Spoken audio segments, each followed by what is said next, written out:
तक को मारने की सामर्थ्यता किसमें किसी में नहीं है जिसने हजारों वर्ष तक तप किया। केवल एक तू ददीबल, सुग्रीव का तू बेटा है, केवल एक तू ऐसा रहेगा जिसने मेरी भक्ति केवल मुखाग्रविंद की पूजन कर कर करी है, इसलिए तू उस नारन तक का अंत कर सकता। और देखिए राम और रावण के युद्ध में सब मारे जा रहे हैं, नारन तक को बुलाया गया, उसने पूरी राम जी महाराज की जितनी सेना थी उसको समाप्त करना चाहा। तब सुग्रीव ने अपने बेटे ददीबल को बुलाया और ददीबल को बुलाकर फिर उसको सामने खड़ा किया। युद्ध जब चला तब नारन तक का अंत हुआ, ददीबल विजय प्राप्त कर ली, ददीबल की विजयता प्राप्त हो गई।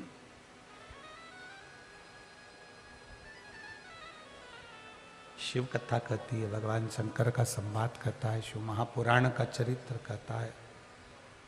राम जी की जय हो। शिव महापुराण की कथा कहती है, भगवान शंकर का चरित्र कह रहा है कि जो शिव की आराधना करने वाले होते हैं, जो भगवान शंकर का गुणगान करने वाले होते हैं, शंकर भगवान की भक्ति में जो डूबे हुए होते हैं, वो दुख को समाप्त खुद कर देते हैं। उसको दूसरी जगह जाकर दुख समाप्त नहीं करना पड़ता, न किसी के पास जाना पड़ता। शंकर की आराधना करने वाला, शिव पर विश्वास करने वाला, शंकर का गुणगान करने वाला, शिव भक्ति में डूबने वाला अपने दुख को स्वयं समाप्त करता।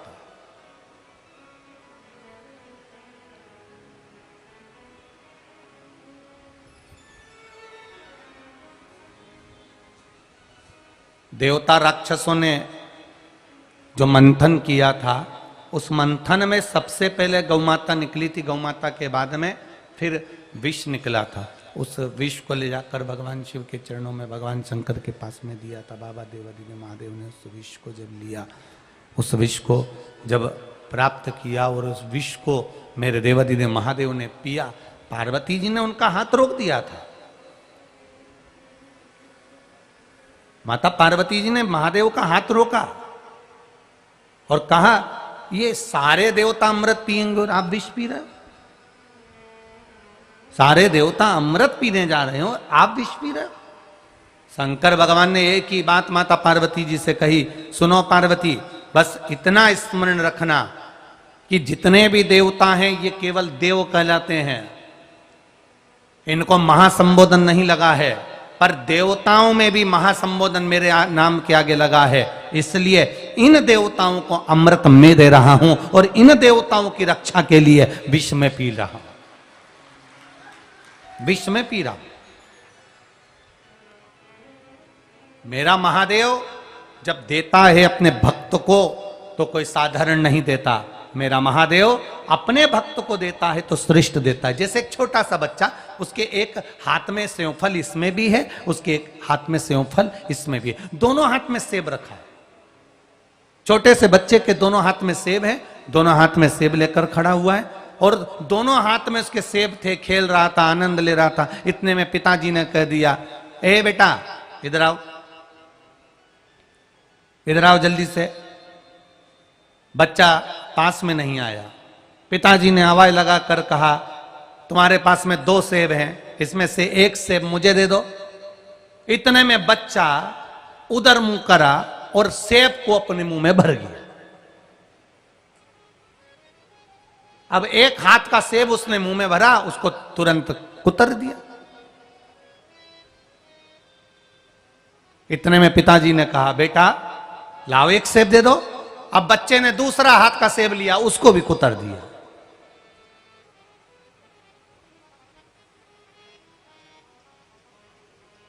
पिताजी ने कहा, बेटा लाओ सेब दे दो। पिता को आश्चर्य हो रहा था कि पिता बच्चे से सेब मांग रहा है और बच्चे ने उसको दोनों हाथ के सेब को कुतर लिया, दांत में काट लिया, दोनों को खाया। तब पिता को बड़ा आश्चर्य हुआ बड़ी आश्चर्य की दृष्टि से पिता ने उस बच्चे को देखा कि मेरी औलाद, मेरा बेटा, और मुझे सेब ना दे रहा।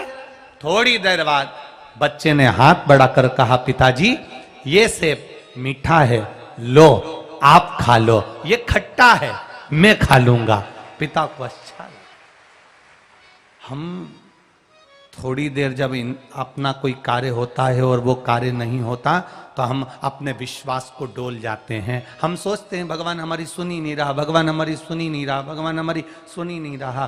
पर सही मायने में भगवान सुनता जरूर है, देता जरूर है, पर थोड़ा सा रुक कर इसलिए देता है कि तेरा विश्वास पक्का है कि नहीं है वो भी देखता है, तेरा भरोसा पक्का है कि नहीं, तेरी दृढ़ता पक्की है कि नहीं, वो भी देखता है। एक पत्र आया है, देखिए, बड़ा सुंदर पत्र लिखा।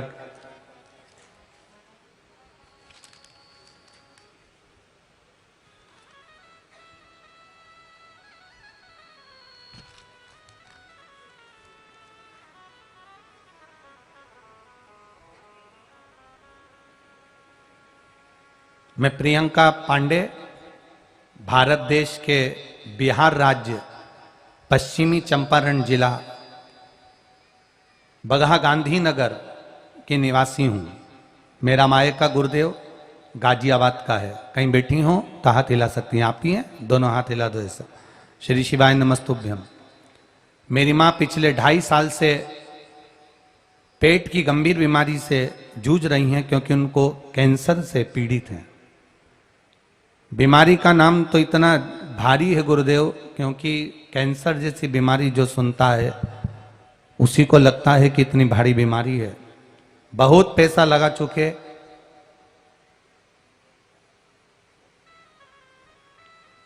कई सालों से ये बीमारी उनके उदर में है और डॉक्टर को इलाज करवाते रहे, पर कैंसर ठीक नहीं हो रहा। आखिरी में डॉक्टर ने जवाब दे दिया और 10 मार्च 2023 को डॉक्टर ने जवाब दे दिया और उनकी स्वास्थ्य ज़्यादा खराब हो गया, उनको ऑक्सीजन भी लग गया और डॉक्टर ने कहा अब ये अंतिम सांस तक ऑक्सीजन लगेगा, जब तक इनके प्राण रहेंगे तब तक।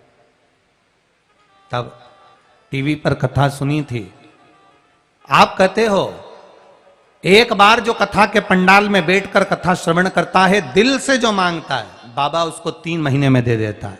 गुरुदेव, हम कथा सुनने के लिए नोएडा चले गए, दिल्ली, और नोएडा के पंडाल में बैठकर हमने कथा सुनी और बाबा से बस इतनी प्रार्थना करी कि हमारी माँ को ठीक कर दो, और बाबा के उस भूमि की रज को अपने मस्तक पर लगा लेते थे जहां कथा होती थी और बाबा को प्रणाम करते थे। गुरुदेव, बाबा की ऐसी कृपा का वर्णन हुआ। गुरुदेव, मैंने कहा था अगर मेरी माँ कैंसर पीड़ित है, उसका ऑक्सीजन हट जाएगा, ठीक हो जाएगी, तो अगली कथा जहां होगी उस पंडाल में बैठकर कथा सुनूंगी। मेरी माँ ठीक हुई, ऑक्सीजन निकल गया, इसलिए यहाँ प्रणाम करने के लिए और कथा सुनने के लिए आई। बैठिए बहन। हर हर महादेव। शिव तत्व है ओ घड़ी,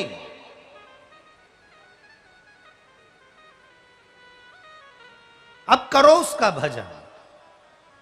खाली ना जाता कोई दर से तुम्हारे। हमसे लोग कहते हैं गुरुजी आप ये शिव पोथी पे चढ़ी हुई बेलपत्री का ऐसा क्या तत्व है?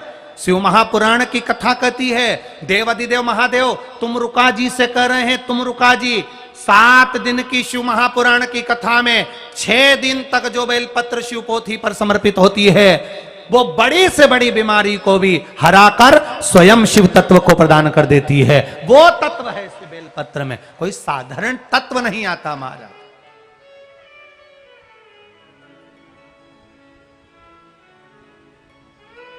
एक बेलपत्र, एक साधारण सी बेलपत्री, केवल एक बेलपत्र।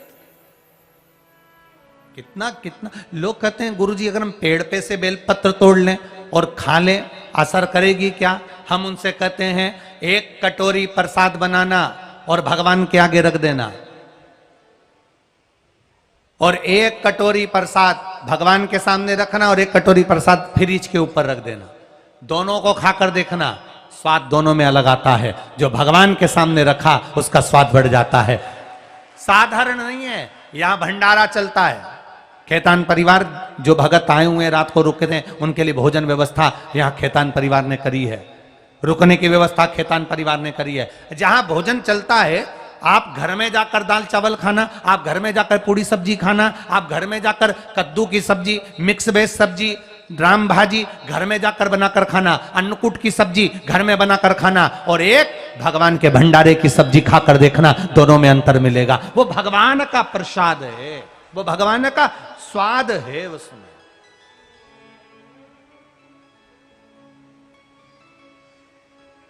तो फिर कोई पूछा, कभी भगवान खाता हुआ तो दिखता ही नहीं है, कभी भगवान तो खाता हुआ दिखता ही नहीं है। तो हम कहते हैं इस किताब में जो लिखा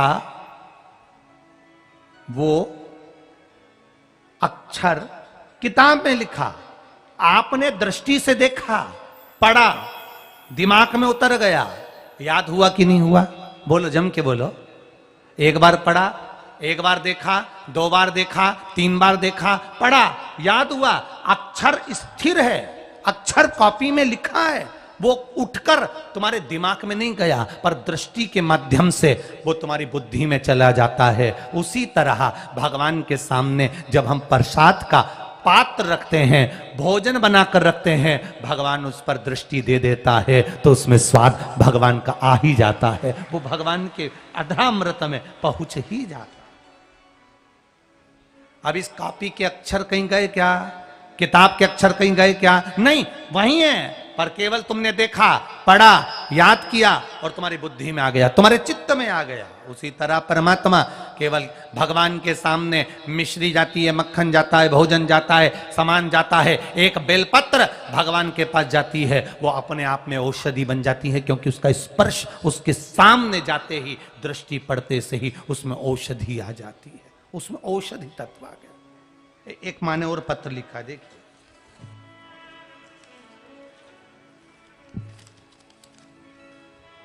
पहले एक माँ का फोटो देख लो, टीवी वाले भी आस्था चैनल पर इसका फोटो भी दिखा देना, जिसकी उम्र 75 वर्ष है।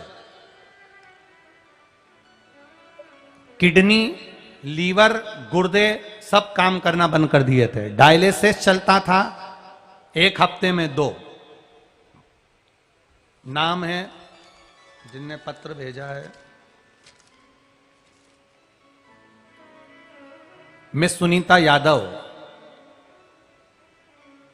गुड़गांव हरियाणा से आई हूं। कहीं बैठी हो तो हाथ हिलाइएगा। आप ही हैं? दोनों हाथ हिला दो एक बार।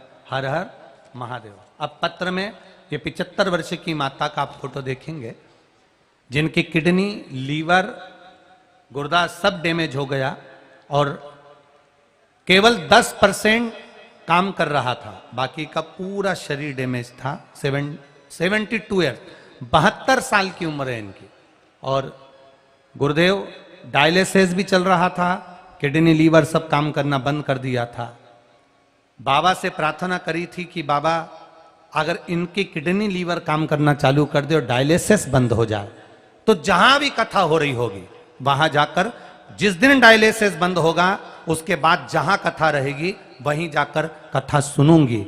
हमने बाबा से प्रार्थना करी थी, बेलपत्र बाबा को चढ़ा हुआ खिलाना चालू करा, जल देना प्रारंभ करा और बाबा की कृपा से उनका डायलिसिस बंद हो गया। इसलिए हम कथा में यहां आकर प्रणाम करने आए हैं। ये शिव तत्व है। अब ठीक है बाबू, बैठिए। हर हर महादेव। शिव तत्व का स्मरण करो, भक्ति। आज अगर नेपाल देश के इस वीरगंज में कथा हो रही है और आप दिल से श्रवण कर रहे हो, हृदय से सुन रहे हो, तो निश्चित है खाली नहीं जाओगे। तुम्हारी झोली मेरा महादेव 3 महीने के अंदर भर ही देगा। ये निश्चित। दिल से सुनो, हृदय से। हम फिर कह रहे हैं, आज खेतान परिवार अगर कथा करवा रहा है, भले खेतान परिवार की बहू, बच्चे, परिवार के देवरानी, जेठानी, माता, आदिक आदिक, बहन, भाई, जितने लोग भी लगे हैं इस कथा को श्रवण करने, और जितने आप लोग कथा को सुन रहे हो, दिल से सुनो। वो देगा भी दिल से। उसकी भक्ति अविरल भक्ति। खाली न जाता कोई दर से तुम्हारे, खाली न जाता कोई दर से तुम्हारे, मैं भी खड़ी हूं नन्ही बाहें पसारे, अपने हृदय से लगा लो, लगा लो, गिरी जा रही हो, उठा लो, उठा। आप दिल से सुनो, वो दिल से देता। आप करो भजन हृदय से, वो हृदय से सुनता। क्यों ना सुने? क्या है बेलपत्र में, क्या है जल चढ़ाने में, क्या है जल के आचमन में? क्या है?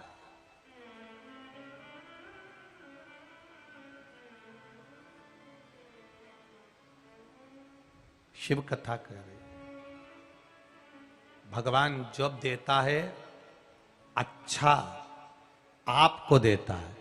जैसा बेटा 2 हाथ में सेब रखा, मीठा सेब अपने पिता को दिया, पर सेब पिता को दिया उससे पहले आप सब जितने लोग कथा सुन रहे थे, सबकी दृष्टि कहां चली गई?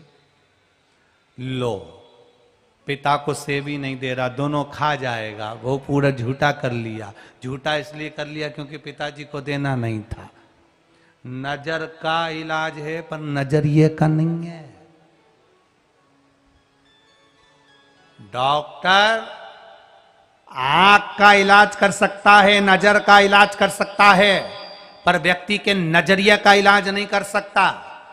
देवरानी ने जेठानी से कुछ कहा, जेठानी ने देवरानी से कुछ कहा, भाभी ने ननंद से कुछ कहा, ननंद ने भाभी से कुछ कहा, भाई ने भाई से कुछ कहा, सब अच्छा चल रहा है। नजर का इलाज हो सकता है पर नजरिए का नहीं। फिर भी नजरिए में आ जाता है, इतना पैसा कहां से आएगा, क्या होगा, कैसे आएगा? वो तो लुटाने में लगा है। एक उनका लड़का है जो लुटा रहा है, उनकी लड़की है जो लुटा रही है। हमारा बच्चा नहीं लुटा रहा, हमारा बच्चा सब जोड़ रहा है, हम जोड़ रहे हैं, और भाई का बच्चा लुटा रहा है, भाई का बच्चा खर्च कर रहा है, देवरानी का बच्चा खर्च कर रहा है, जेठानी का बच्चा खर्च कर रहा है। हमारे नजर का इलाज हो सकता है पर नजरिए का नहीं। अंदाजा लगाना किसके लिए कमाया है, इतना जोड़ा किसके लिए जोड़ा, किसके लिए तैयार किया? आज अपन ही अपना सुख नहीं भोग पाए तो वो जीवन बेकार है। जोड़ा जोड़ा जोड़ा, आखिरी में यहीं छोड़ा। फिर इतना बड़ा फोटो दीवार पे टंग गया और प्लास्टिक के फूल की माला चढ़ गई, और पंखा जब चला तो प्लास्टिक की माला भी हिली। तो तुम्हें लगा कि अम्मा कितनी मुस्कुरा रही है, माला हिल गई, आखिरी में टंग। और जाएगा जब यहां से कुछ भी ना पास होगा, 2 गज कफन का टुकड़ा तेरा लिबास होगा। और वो जो कपड़ा तन पर डाला गया, जिंदगी भर ब्रांडेड पहनने वाले, जूते भी ब्रांड के, घड़ी ब्रांड की, चप्पल ब्रांड की, कपड़े ब्रांड के, चश्मा ब्रांड का, तो आखिरी में लिख कर जाना कफन का कपड़ा भी ब्रांड का होना चाहिए। मरे तब कपड़ा ब्रांड का नहीं था, जाकर कह दिया मर गए कपड़ा दे दो, उन्होंने तुरंत लपेटा दे दिया। दर्जी के यहां जाओ तो नाप देना पड़ता है, पर आखिरी के कपड़े का तो नाप भी नहीं है। बस जाकर कह देना मर गया, कपड़े वाले के पास नाप पहले से है, फाड़ा और दे दिया। नाप भी नहीं चाहिए, पड़ा है। इसीलिए कहा मत बुरे कर्म कर बंदे वरना पछताएगा, भगवान की आंखों से तू बच नहीं पाएगा, तू बच नहीं पाएगा।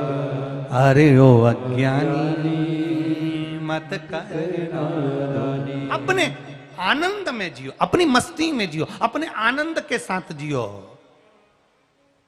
महाराज दुनिया में सब कुछ मिलता है, सब कुछ दुनिया में सब कुछ मिलती है, सब कुछ मिलता है। आदमी सब कुछ मिल सकता है, सब कुछ ढूंढ सकता है, सब कुछ प्राप्त कर सकता है। दुनिया में सब कुछ मिल सकता है, पर दुनिया में सब कुछ मिलेगा, सब कुछ मिल सकता है, पर व्यक्ति को अपने अंदर गलती नहीं मिलती है। बाकी का सब